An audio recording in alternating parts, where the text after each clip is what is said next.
මොකද? සුපිරි අයිඩියා එකක් තියේදී උණු වෙන්න ඕයි. ඒ මොකද්ද? එහෙම කියන්න බෑ. මුලින් තමුසෙම විශ්වාස කරන්න ඕන. අනේ මේ මට හිතා ගන්න උනක් කමන්න තමුසියෝ නම් විශ්වාස කරන්න බෑ. එහෙම නෙමෙයි ඕයි. මේ ජීවිතේ කවදා හරි තමුසෙ ගොඩ දා ගන්නත් එපයි. තමුසේ එක්ක මොන ගොඩදෝයි හැමදාම මඩේ තමා. ඊනේ කහනෝකෝ තමුසෙට කවදා හරි කසාද බඳින්නත් ඒ. ළමයි හදන්නත් ඒ.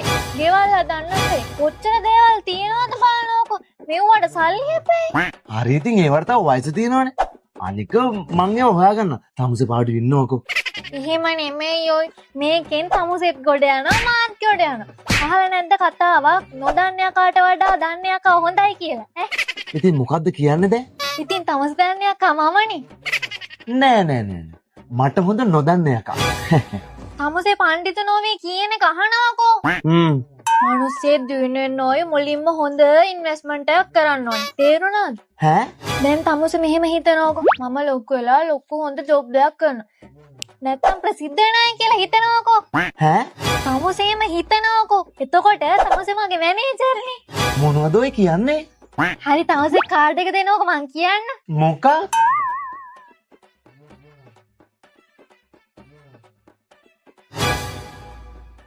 ඉන්නෝක මං කරලා පෙන්නන්න.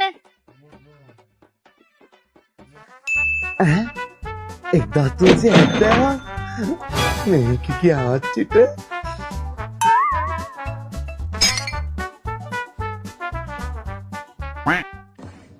තමුසේට පිස්සුදෝයි කාඩ් එකේ තිබ්බෙත් 1500යි. එහෙම තමයි ඔය ඉන්වෙස්ට් කරනකොට. කොහෙද ඔය ඉන්වෙස්ට් කරේ? තමුසේ මේ කඩ චොරෙත් අරන් තියන්නේ. ඒක තමයි ඔයි.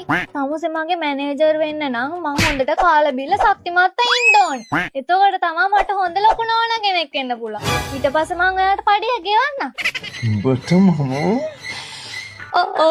ඉන්වෙස්ට් ප්ලෑන් එක අවුල් ගියා වගේ.